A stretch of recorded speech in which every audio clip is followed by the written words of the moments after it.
प्यारे बच्चों, Rajput coaching centre में आपका स्वागत है। तो देखिए, आप पढ़ रहे हैं class 11 and 12 11th and 12th के स्टूडेंट्स, चैप्टर नंबर 2। तो क्वेश्चन नंबर 5 हमने कल करा दिए थे। क्वेश्चन नंबर 6 आप देखेंगे, सॉरी क्वेश्चन नंबर 4 हमने कराए थे। क्वेश्चन नंबर 5 देखेंगे आज। तो देखिए, क्वेश्चन नंबर 5 आपकी स्क्रीन पर आने वाला है। देखिए, क्वेश्चन नंबर 5 से क्वेश्चन नंबर 7 तक आपकी स्क्रीन पर दिखाए गए हैं। तो ये आप देखिए, इसको हल कराते हैं। एक समांतर पट्टिका संधारित्र जिसकी पट्टिकाओं के बीच वायु भरी हुई है, धारिता 8 पिकोफैरड, यानी सी का मान दिया है 8 पिकोफैरड।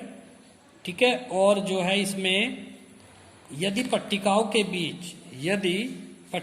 के बीच की दूरी को आधा कर दिया जाए और इनके बीच के स्थान में 6 परावैद्युतांक का एक पदार्थ भर दिया जाए तो इसकी धारिता क्या होगी। तो आइए करते हैं हल। इसको दिया है C0,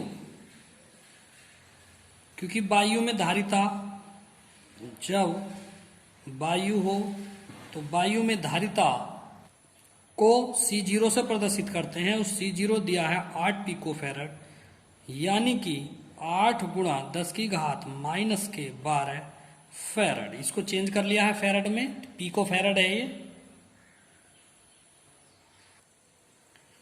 यदि क्षेत्रफल A तथा बीच की दूरी D हो तो तब सूत्र C0 बराबर एप्सिलॉन 0 A बटे D। ये किसका सूत्र है? समांतर प्लेट संधारित्र।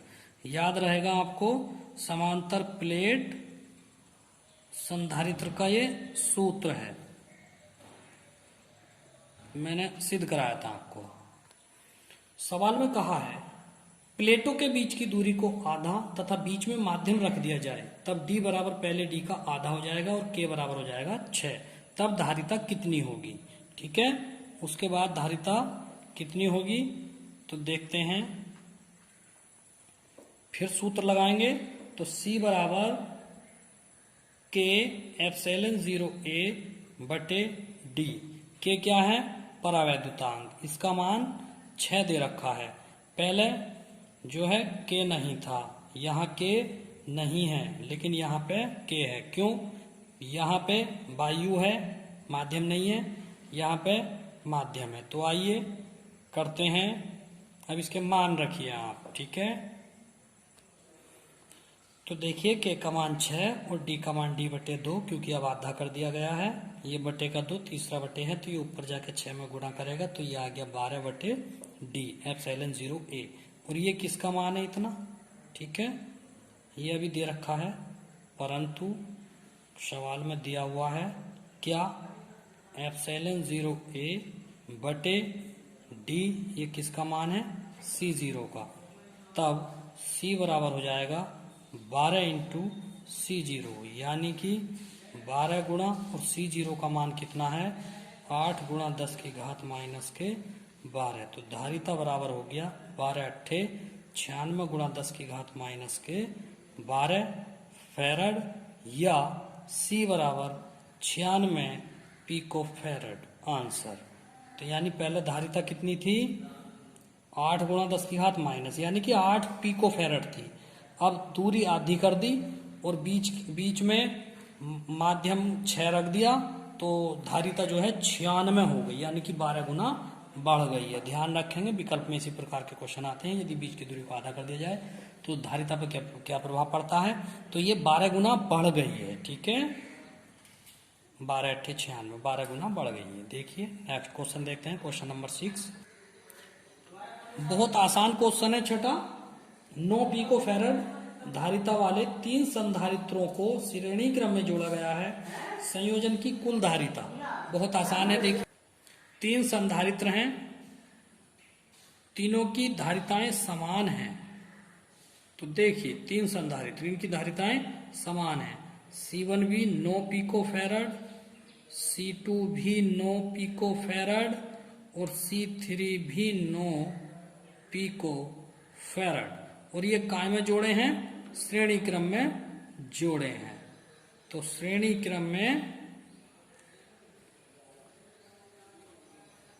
जोड़े हैं। तो पहला पॉइंट है इसका तुल्यधारिता।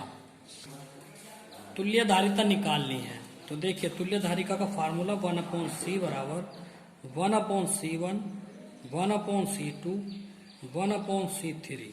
बहुत आसान है, अगर ये समांतर क्रम में जुड़े होते तो c बराबर c1 plus c2 plus c3 ऐसा होता। तो 1/c बराबर देखिए 1/9 1/9 1/9। तो ये है 1/c बराबर 3/9। तो देखिए इसको घुमा दीजिए, यहाँ पे देख लीजिए। तो c बराबर आ गया 9/3। तो c बराबर 3 तिया 9, तो 3 पिको फैरड ये आ गया c का मान। दूसरे पार्ट में इसके दे रखा है, यदि संधारित्र को 120 वोल्ट से जोड़ दिया जाए तो प्रत्येक पर विभवांतर क्या होगा। तो देखिए V बराबर दिया है 120 वोल्ट और कुल C बराबर है 3 पिको फैरड या 3 गुणा 10 की घात माइनस के 12 फैरड। ये V का मान, ये C का मान। तो हम जानते हैं कि श्रेणी क्रम में आवेश समान होता है। तो पहला आप Q निकाल लिए, जो एक पे आवेश ये होगा सब पे ये होगा, तो Q बराबर होता है CV। तो C का मान है 3 गुणा 10 की घात माइनस के 12 और V का मान है 120। तो ये हो गया 12 तिया 36 360 गुणा 10 की घात माइनस के 12 कूलाम। इस प्रकार से, या 3.6 गुणा, ये चलो 360 ही रहने दो। तो ये Q आ गया। तो सब पे फिर यही होगा, ठीक है, यानी कि फिर सब पे यही होगा। Q1 बराबर Q2 बराबर Q3। तो ये होगा 360 या 36 कर लो, चलो 36 कर सकते हैं यहाँ पे। 10 की घात माइनस के 11 कूलाम हो गया। तो 10 की घात माइनस के 11 कूलाम। सब पे यही आवेश होगा, Q1 भी यही, Q2 भी यही, Q3 भी यही, क्योंकि श्रेणी क्रम में आवेश समान होता है। तब हमें प्रत्येक संधारित्र पर V1 निकालना है, V2 निकालना है, V3 निकालना है। अलग अलग संधारित्र पे विभवांतर निकालना है, क्योंकि जब श्रेणी क्रम में जुड़े होते हैं संधारित्र तो सबकी जो धारिताएं होती हैं वो अलग अलग होती है और विभव भी अलग अलग होता है, लेकिन आवेश समान होता है। तो सबके लिए यही लगेगा, ठीक है। आइए तो देखिए V1 बराबर Q/C1, Q तो वही लेंगे 36 गुणा 10 की घात माइनस के 11 और C1 कितना है, C1 है 9 गुणा 10 की घात माइनस के 12। ठीक है, एक काम कर लीजिए, थोड़ा देखिए यहाँ 0 बढ़ा लो और यहाँ पे 12 ही रहने दो, ठीक है। चलिए यहाँ 0 करके यहाँ पे 12 ही रहने दो, क्योंकि 12 से 12 कट जाएगा आराम से। तो देखिए 9 चौक 36 40 आ गया, तो 40 वोल्ट ये आ गया। इसी प्रकार V2 निकाल लेंगे, तो Q/C2 बराबर Q का मान फिर ऐसे ही 360 गुणा 10 की घात माइनस के 12 और जो है C2 का मान है ये भी 9 आएगा, ठीक है। तो 9 गुणा 10 की घात माइनस के 12 फिर 9 चौक 36 तो बराबर 40 वोल्ट, यानी प्रत्येक पर। अतः प्रत्येक पर विभव यही होगा, सेम प्रत्येक पर विभव यही होगा, 40 वोल्ट होगा। ये कंप्लीट हो गया। क्वेश्चन नंबर 7 देखेंगे। देखिए क्वेश्चन नंबर 3 वो भी इसी प्रकार का है। इसमें दिए हैं 3 संधारित्र, C1 बराबर है 2 पिको फैरड 2 गुणा 10 की घात माइनस के 12 फैरड। इसी प्रकार से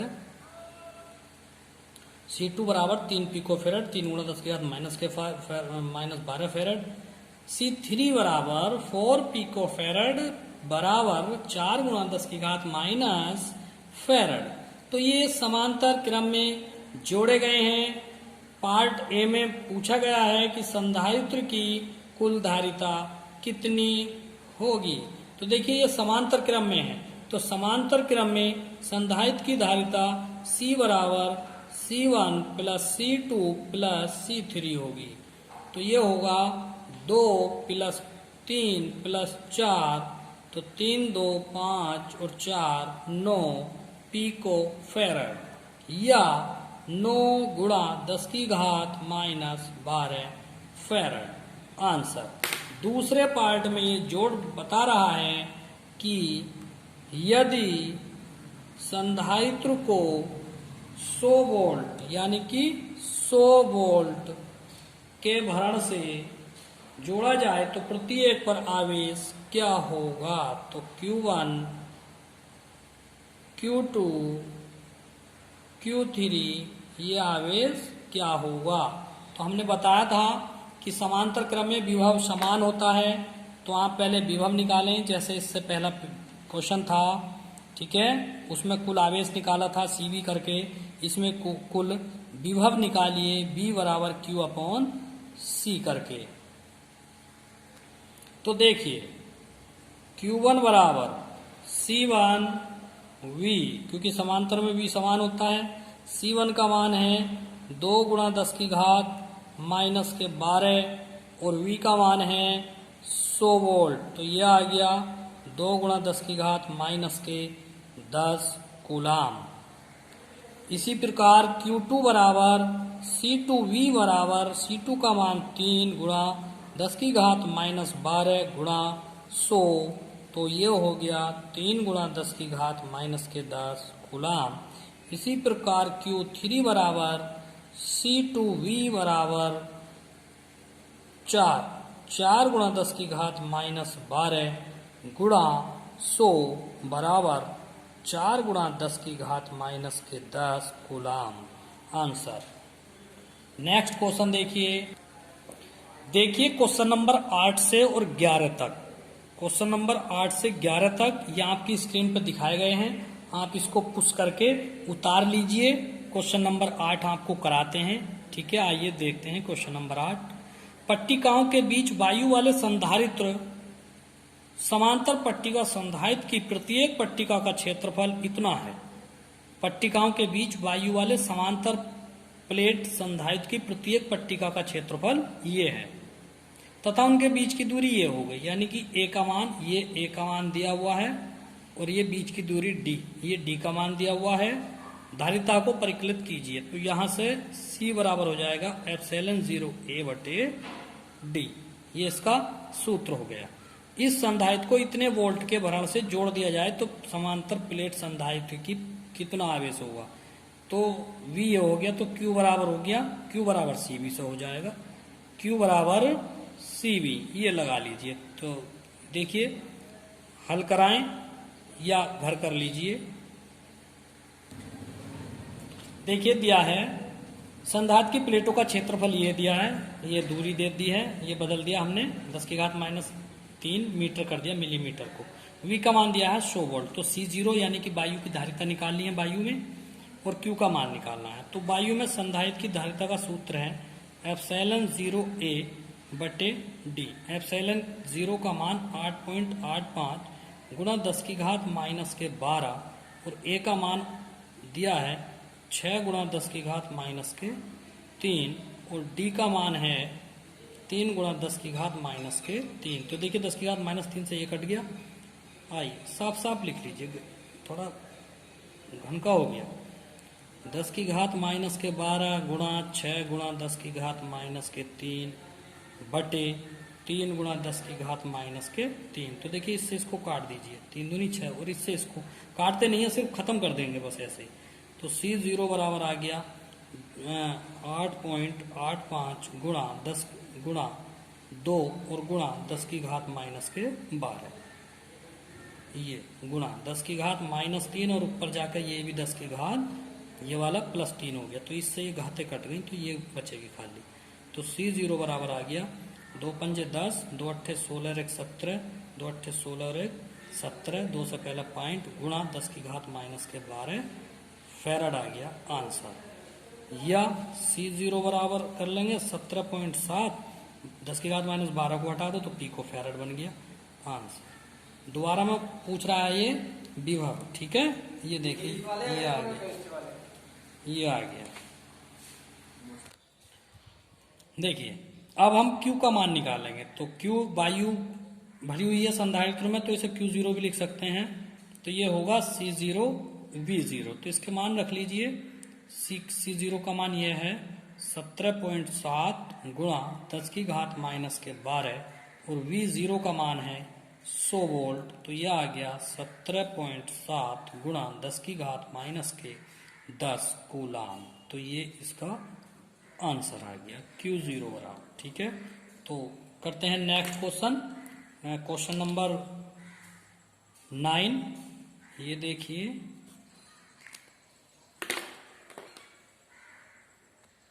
क्वेश्चन नंबर 9 में क्वेश्चन नंबर 8 का ही दिया गया है। क्या है? दिए गए संधारित्र की पट्टिकाओं के बीच यदि अब पट्टिकाओं के बीच 3 मिलीमीटर मोटी अभ्रक की एक शीट पत्थर रख दिया जाए जिसका परावैद्युतांक के का मान दिया है 6। देखिए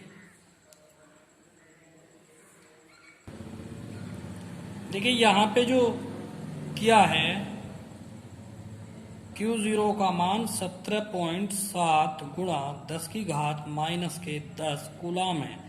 तो इसे आप क्या लिख सकते हैं? 1.8 गुणा 10 की घात माइनस के 9 कूलाम भी लिख सकते हैं। ये नियम होता है गणित में, पॉइंट का एक अंक अगर 6 से ऊपर है तो एक मान के इधर को कर देंगे और साथ में हमने पॉइंट भी बताया है, तो घात जो है माइनस के 9 कूलाम होगा। ठीक है, देखिए जब प्लेटों के बीच में हम के बराबर 6 परावैद्युतांक वाला कोई माध्यम रखते हैं जिसकी मोटाई 3 मिलीमीटर है, तब धारिता कितनी हो जाएगी? तो C बराबर C0 K। तो तब देखते हैं, इसका मान रखिए। C0 का मान आपने क्या निकाला था स्टार्टिंग में? तो यहां से देखिए C0 का मान 17.7 था, ये वाला ऊपर देखेंगे। C0 का मान 17.7 था, तो इसको जो है 8 ही मान लिया था। चलो 18 पिको फैराड ही इसको कह दिया था। तो देखिए C बराबर C0 बराबर C0 का मान 18 गुणा 6 और बराबर 108 पिको फैराड। चलो यहीं पे लिखे देता हूँ C0 18 पिको फैराड। दोबारा से इसमें क्वेश्चन नंबर 8 में से उठा के यहाँ रख दिया। ठीक है, और दोबारा में क्या कह रहा है? देखिए तो अब नया आवेश कितना हो जाएगा? CV0। तो 108 C का मान गुणा 10 की घात माइनस 12 पिको फैराड को फैराड में बदला। V0 का मान 100, तो 108 गुणा 10 की घात माइनस के 10 कूलाम। ठीक है, और पार्ट बी में कह रहा है कि जब संभरण हटा दिया जाता है तब संधारित्र पर क्या प्रभाव पड़ेगा। ठीक है, तो इसमें लिखेंगे जब संभरण हटा दिया जाता है तब संधारित्र पर आवेश अपरिवर्तित रहता है, क्योंकि संभरण हटा लिया जाता है। ठीक है, अब प्लेटों के बीच विभवांतर V0 से V गिर जाता है, तो विभवांतर में फर्क पड़ेगा, विभवांतर इसका घट जाएगा। आवेश पे तो कोई प्रभाव नहीं पड़ेगा, लेकिन इसका विभवांतर घट जाएगा। देखिए जब संभरणों को हटा दिया जाएगा तो नया विभव कितना होगा? तो विभव V बराबर Q0/C। Q0 को क्या लिखेंगे? C0 V0। तो C0 से C0 हो गया, C को K ये लिख दिया, तो V0/K बचा। तो 100 को 6 मान रख देंगे, 6 से भाग करेंगे 100 को, तो 16.67 वोल्ट। ठीक है, यानी कि विभव गिर जाएगा। ओके,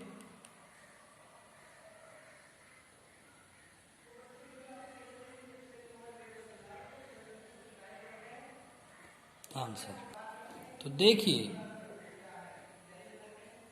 12 पिको फैराड यानी कि संधारित्र 12 पिको फैराड, तो ये होगा 12 गुणा 10 की घात माइनस के 12 फैराड का एक संधारित्र 50 वोल्ट की बैटरी से जोड़ा गया है। तो विभवांतर V बराबर है 50 वोल्ट की बैटरी से जोड़ा गया है। संधारित्र में कितनी वैद्युत स्थितिज ऊर्जा होगी? तो हम जानते हैं U बराबर होता है हाफ CV²।